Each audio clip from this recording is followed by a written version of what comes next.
ఏమైందిరా అలా డల్గా ఉన్నావు? నీకే రామాంజన్ నువ్వు ఎలాగైనా చేయగలవు. ఈ సంవత్సరం గవర్నమెంట్ టెక్స్ట్ బుక్స్ అన్ని మార్చింది. సో మొత్తం అంతా కూడా మారిపోయింది సిలబస్. సో ఏమీ అర్థం అవ్వట్లేదు, ఏం చేయాలో అర్థం అవ్వట్లేదు నాకు. టెన్షన్ ఎందుకు దండగా, మన గౌరీ సార్ ఉండగా. సో అందుకని మనకి ఏంటంటే ఈ సంవత్సరం 6th క్లాస్ నుండి 9th క్లాస్ వరకు సో మొత్తం గవర్నమెంట్ టెక్స్ట్ బుక్స్ అన్ని కూడా మారాయి కనుక సో 6th నుండి 9th క్లాస్ వరకు ఉన్న మ్యాథమెటిక్స్లోని కాన్సెప్ట్, అన్ని ఎక్సైజ్ ప్రాబ్లమ్స్, అన్ని example problems, try this do this మొత్తం అన్ని సమ్స్ కూడా మన ఛానల్లో సారు ఈ సంవత్సరం మనకి ఎక్స్ప్లెయిన్ చేయబోతున్నారు కనుక సో నువ్వు దేని గురించి వరి అవ్వద్దు. కాబట్టి ఛానల్ని సబ్స్క్రైబ్ చేయండి, లైక్ చేయండి. Hi students, welcome to Gauri smart channel. ఈరోజు మనం 7th క్లాస్లోని ఎక్సైజ్ నెంబర్ 6.1లోని అన్ని ప్రాబ్లమ్స్ ఇన్ డీటెయిల్గా నేర్చుకున్నాం. వీడియో ఖచ్చితంగా టెట్ రాసే వారికి, డిఎస్సీ రాసే వారికి, అదేవిధంగా 7th క్లాస్ సమ్మేటివ్ 1 ఎగ్జామ్స్ రాసే వారికి ఖచ్చితంగా యూజ్ అవుతుంది. అదేవిధంగా చాలా మందికి యూజ్ అవుతుంది. అందరికీ సెట్ చేయండి. ఇంకా వీడియోని ఆలోచన చేయకుండా స్టార్ట్ చేద్దాం. సో స్టార్ట్ చేసే ముందు ఏం చేయాలి? లైక్ చేయాలి, like. Exercise number 6.1 in triangle PQR. So ఇక్కడ ట్రయాంగిల్ PQR ఇచ్చాడండి. నేను డ్రా చేయడం మర్చిపోయాను, డ్రా చేస్తాను.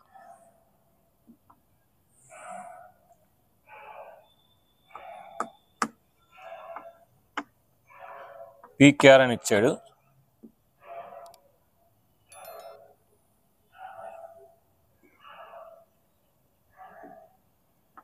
PM ఇచ్చాడు.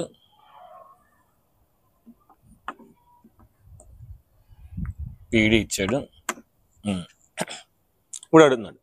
సో PQR ట్రయాంగిల్, ఈ ట్రయాంగిల్లో D is the mid point. So D అనేది మిడ్ పాయింట్ అండి. అంటే so QD is equal to QR. ఏంటి మిడ్ పాయింట్ అర్థం ఏంటి? QD is equal to DR. అంటే Q నుండి Dకి ఎంత దూరమో D నుండి Rకి అంతే దూరం అన్నమాట మిడ్ పాయింట్ మాట. అంటే ఈ రెండు ముక్కలు ఈక్వల్ మాట. అయితే PM ఈజ్, సో PM అడుగుతున్నాడు. సో PM అనేది ఏంటి? మనకి ఈ ట్రయాంగిల్కి ఇది పెర్పెండిక్యులర్ కనుక సో మనం దాన్ని ఏమంటాం? ఆల్టిట్యూడ్ అంటాం. ఏమంటాం? Altitude or height of the triangle. Height of the triangle అనొచ్చు, లేదంటే ఆల్టిట్యూడ్ అనొచ్చు అన్నమాట. ఎందుకు? సో PD అండ్ QR అంటే ఇది రెండు కూడా పెర్పెండిక్యులర్ ఉన్నాయి. పెర్పెండిక్యులర్ అంటే హైట్ మాట, స్ట్రేట్గా ఉంది, హైట్ అంటారు అన్నమాట. Next PD. సో PD ఇది మిడ్ పాయింట్ కనుక, ఈ QRకి మిడ్ పాయింట్ కనుక ఈ PD అనేది మనకి మీడియన్ అంటారు. ఏమంటారు? మీడియన్. ఎందుకంటే అది మిడ్ పాయింట్ కనుక, ఆపోజిట్ సైడ్. మీడియన్ డెఫినేషన్ ఏం చెప్పాను? Line segment which is drawn from vertex to mid point of the opposite side is called median. So మరి అదే కదా mid point of the opposite side కదా, కనుక ఇది మీడియన్ అంటారు. Next is QM is equal to MR. QM అనేది MRకి equal అవ్వదు. ఎందుకంటే D అనేది మిడ్ పాయింట్ కనుక QD is equal to QR. No.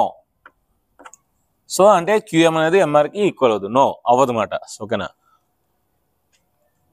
Next draw rough sketches for the following. So rough sketches రాయమంటున్నమాట.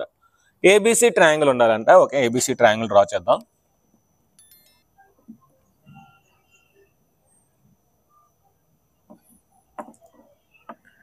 ABC. BE అనేది median అవ్వాలి. So BE అనేది మీడియన్ అవ్వాలి. సో అంటే ఈ రెండింటికి మధ్యలో ఒక పాయింట్ తీసుకుందాం, అది E. ఇప్పుడు ఈ రెండు జాయిన్ చేయండి. అంటే ఈ AE is equal to EC. ఇప్పుడు BE అనేది ఏమవుతుంది? మీడియన్ అవుతుంది. సో ఈ విధంగా డ్రా చేయొచ్చు. PQR triangle, PQ and PR are altitudes. PQ and PR are altitudes. So అంటే ఇక్కడ మనకి ఈ రెండు ఆల్టిట్యూడ్స్ అయ్యాయంటే ఖచ్చితంగా రైట్ యాంగిల్ ట్రయాంగిల్ అవ్వాలి. ఏమవ్వాలి? Right angle triangle. ఒక రైట్ యాంగిల్ ట్రయాంగిల్ డ్రా చేద్దాం. ఇది 90 degrees. సో ఇప్పుడు రెండిట్లో కామన్ ఏంటి? P కనుక P ఇక్కడ వస్తుంది. సో PQ అనేది ఒక ఆల్టిట్యూడ్, PR అనేది ఒక ఆల్టిట్యూడ్. PQ అనేది ఒక ఆల్టిట్యూడ్, PR అనేది ఒక altitude. So right angle triangle. So ఇది ఒక ఆల్టిట్యూడ్, ఇది కూడా altitude. Next in XYZ YL is an altitude in exterior angle of a triangle. ఒక ట్రయాంగిల్ డ్రా చేద్దాం.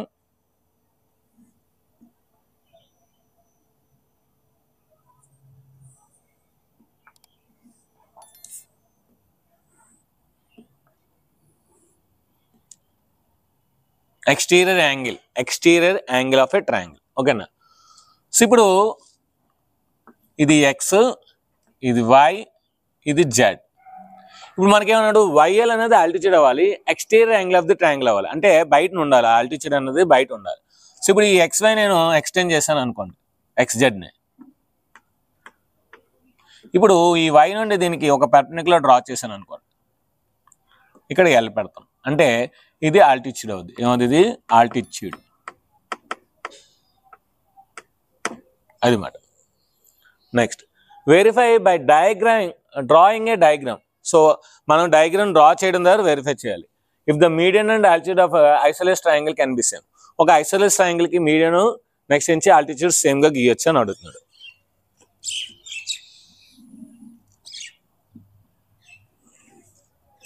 సో నేను ఏం చేస్తున్నా అంటే ఈ ఏబిఏసి రెండు ఈక్వల్ గా తీసుకున్నాను. సో ఏబిఏసి రెండు ఈక్వల్ మాట. రెండు ఈక్వల్ తీసుకుంటే ఏమవుతుంది? Isosceles triangle. Isosceles triangle. In a triangle if two sides are equal then the triangle is called isosceles triangle. అయితే ఇప్పుడు నేను ఏం చేస్తున్నాను అంటే దీనికి ఎగ్జాక్ట్ గా ఒక పర్పెండిక్యులర్ డ్రా చేస్తున్నాను.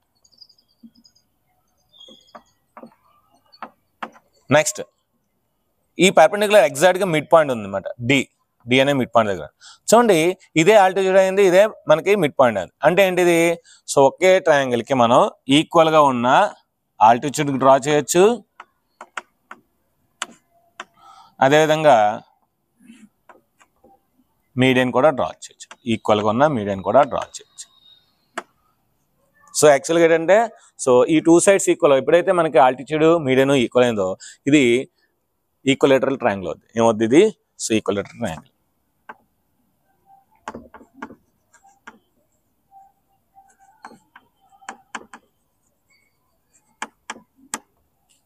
ఎందుకంటే ఈక్వలేటరల్ ట్రయాంగిల్ అని మాత్రమే మనకి ఆల్టిట్యూడ్ అండ్ మీడియన్ అనేవి ఈక్వల్ అవుతాయి. సో కనుక అంటే every equilateral triangle is an isosceles triangle. ఎందుకంటే మనకి టూ సైడ్స్ ఈక్వల్ అయితే దాన్ని ఐసోలేస్ ట్రయాంగిల్ అంటాం. ఈక్వలేటరల్ ట్రయాంగిల్ లో త్రీ సైడ్స్ ఈక్వల్ కనుక ఎనీ టూ సైడ్స్ తీసుకున్నా సరే అది ఐసోలేస్ ట్రయాంగిల్ అవుతుంది. సో ఇది ఫ్రెండ్స్ మనకి ఈ రోజు ఎక్సర్సైజ్ నెంబర్ 6.1లోనే అన్ని ప్రాబ్లమ్స్ ఇన్ డీటెయిల్ గా నేర్చుకున్నాం. వీడియో నచ్చితే కింద కామెంట్ సెక్షన్ లో SR super star marvellous excellence extraordinary ఇంకా మంచి మంచి తెలుగు కామెంట్స్ అని టైప్ చేయండి. అదేవిధంగా మీరు ఏ జిల్లా నుండి మన వీడియోస్ చూస్తున్నారు, మీ యొక్క పేరు, మీ యొక్క స్కూల్ పేరు, మీ యొక్క ఊరి పేరు కూడా టైప్ చేయండి. అదేవిధంగా వీడియో నచ్చితే లైక్ చేయండి, షేర్ చేయండి, కామెంట్ చేయండి, సబ్స్క్రైబ్ చేయండి, షేర్ చేయండి. Thank you very much. By.